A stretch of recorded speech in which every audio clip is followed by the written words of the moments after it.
ജീവിതങ്ങൾ. നിരാശയുടെ പടുകുഴിയിലേക്ക് ആഴ്ന്നിറങ്ങിയ ജീവിതങ്ങൾക്ക് ആശ്വാസം പകർന്നു നൽകി പ്രത്യാശയുടെ തീരത്തെത്തിച്ചവർ.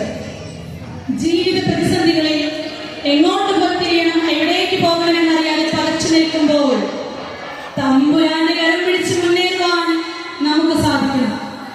ഭയപ്പെടേണ്ട, ഞാൻ നിന്നോട് കൂടെയുണ്ട് എന്ന തിരുവചനം നമുക്ക് ശക്തി പകരട്ടെ.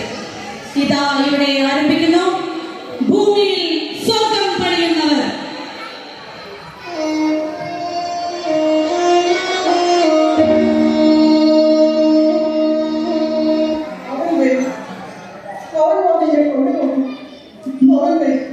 അമ്മേ, വേഗമേ, എന്റെ കടയാണോ? എന്തിനാ കരയണേ? ഒന്നുമില്ല മോളെ, ഓരോ ഓർത്ത് പോയി. എന്റെ മോൾ അന്ന് ആശയം തച്ചിലായിരുന്നെങ്കിൽ അതിപ്പറ്റി ഓർക്കുക.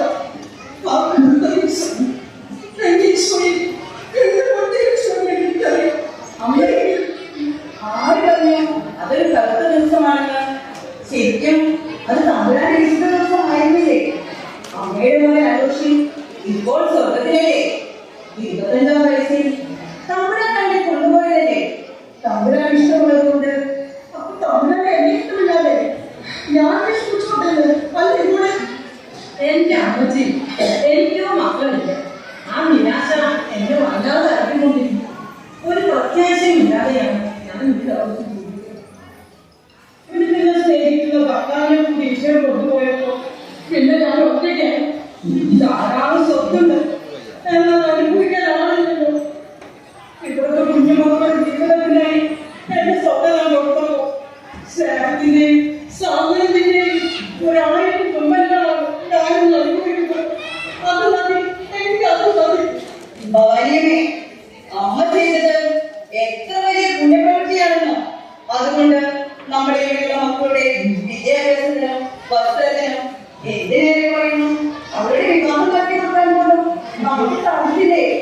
അമ്മ ചെയ്ത കാര്യങ്ങൾ എത്രയോ അനുഗ്രഹീതമാണ്. എന്താണ് ഇങ്ങോട്ടാണ് പോകുന്നത്? എനിക്ക് വലിയ എടുത്തിരിക്കണം. അവിടെ അകത്ത് ഒറ്റയ്ക്കിരിക്കുമ്പോ എനിക്ക് വല്ലാതെ കേൾക്കുമ്പോഴാ. ദൈവത്തിന്റെ അടുത്തിരിക്കുമ്പോ എനിക്ക് ഒരുപാട് സമാധാനം ചെയ്യുന്നുണ്ട്. ഈശോയുടെ ജീവിതത്തെ എന്റെ ജീവിതവുമായി നേർത്ത് വെച്ച് കൊണ്ടുവരുന്ന കഥകൾ എന്റെ കണ്ണുകൾ തുറക്കുന്നതായി തോന്നും. എനിക്കെല്ലാം കാണാൻ കഴിയുന്നതായി തോന്നും. മോളെ, നീ ഇവിടെ തന്നെയുണ്ട്. പാവം ലക്ഷണം കൂട്ടി ചെലവഴിച്ചും ചികിത്സിച്ചാൽ അവളെ കണ്ണുകൊണ്ട് കാഴ്ചവെക്കും. എന്നാൽ അവളുടെ മാതാപിതാക്കൾ കൂലിപ്പണിക്കാരാണ്. അവർക്ക് അതിനൊന്നും സാധിക്കില്ല. ഞാൻ പ്രേരണകൾ ചെയ്തതല്ലേ? അടുത്ത ആഴ്ചയിലെ അവളുടെ ഓപ്പറേഷൻ. അത് കഴിഞ്ഞാൽ അവൾക്ക് പ്രപഞ്ചമായി പോകാമല്ലോ.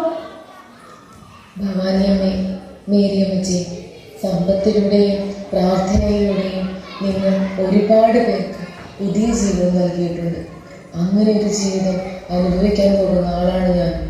നിങ്ങൾ ചെയ്യുന്ന ഈ ആത്മീയ നന്മകൾക്ക് ദൈവത്തിൽ നിന്ന് ഒരാശ്വാസവും സമാധാനവും ലഭിക്കാതിരിക്കുകയും തീർച്ചയാണ്. നയമം പറഞ്ഞത് വളരെ ശരിയാണ്. ഇവിടെ വന്നു തന്നിരുന്ന ഓരോ അമ്മമാർക്കും ഓരോ തരം ആത്മീയ ശക്തിയുണ്ട്. കാരണം അവരുടെ നിരാശയിൽ തമ്പുരാനെ മുറുകെ പിടിക്കുന്നവരാണ് അവർ.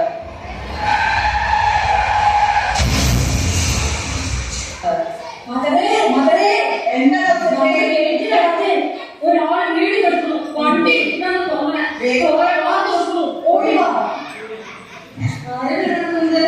പറ്റിയത്?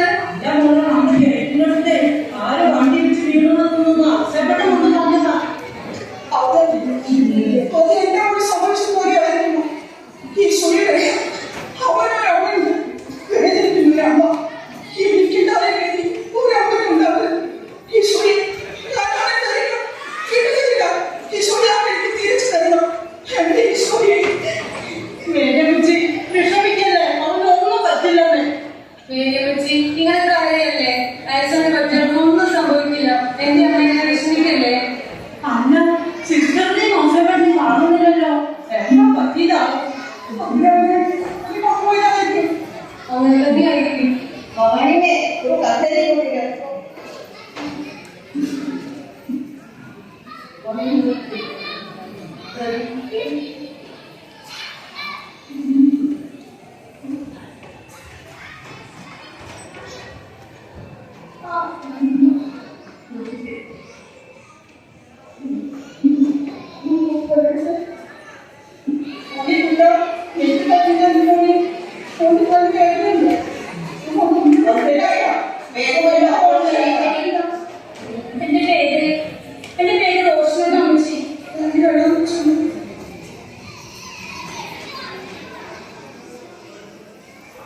ഡോക്ടറെ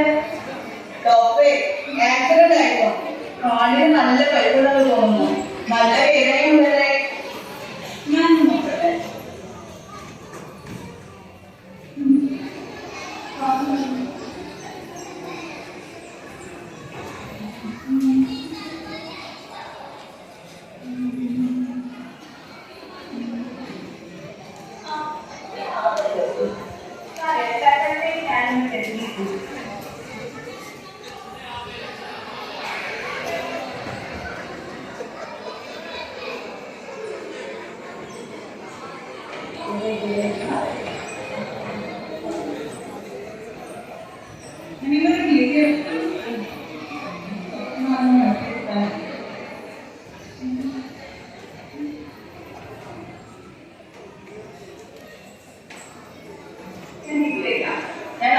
കൊടുക്കാം.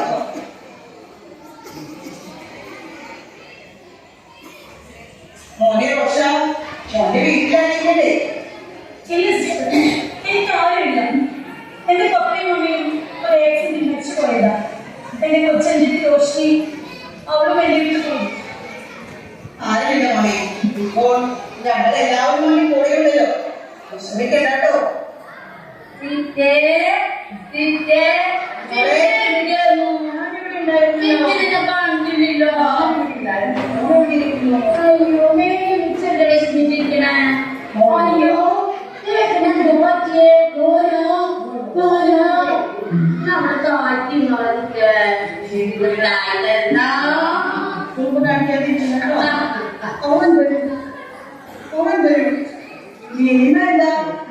പറയുന്നേ ഈ അമ്മച്ചി ഒരുപാട് വിഷമിക്കുന്നുണ്ടല്ലോ സിസ്റ്ററെ. എന്ത് പറ്റിയതാ? അതെ, അമ്മയുടെ മകൻ ഒരു ബൈക്ക് ആക്സിഡന്റ് മരിച്ചു പോയതാണ്. അതിന്റെ വിഷമം ഇപ്പോഴും മാറിയിട്ടില്ല. എപ്പോഴും പറയും അവൻ വരും അവൻ വരും. സിസ്റ്ററെ, ഞാൻ കണ്ടപ്പോൾ മുതൽ ഈ അമ്മച്ചിയോട് എനിക്കെന്തോ ഒരുപാട് അടുപ്പമുള്ളത് പോലെ തോന്നുന്നു. ഞാനൊരു കാര്യം നോക്കട്ടെ. എന്റെ വലിയ വീട്ടിലെ അങ്ങനെയായി ഞാൻ ഈ അമ്മയെ കൊണ്ടുപോകട്ടെ.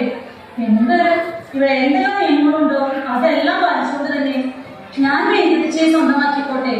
ഞാൻ നോക്കിക്കോളാം ഈ അമ്മച്ചി. ഇവിടുത്തെ ഏതൊരു ആവശ്യത്തിനും ഞങ്ങളുടെ സഹായം സാന്നിധ്യം ഇപ്പോഴും ഉണ്ടായിരിക്കും.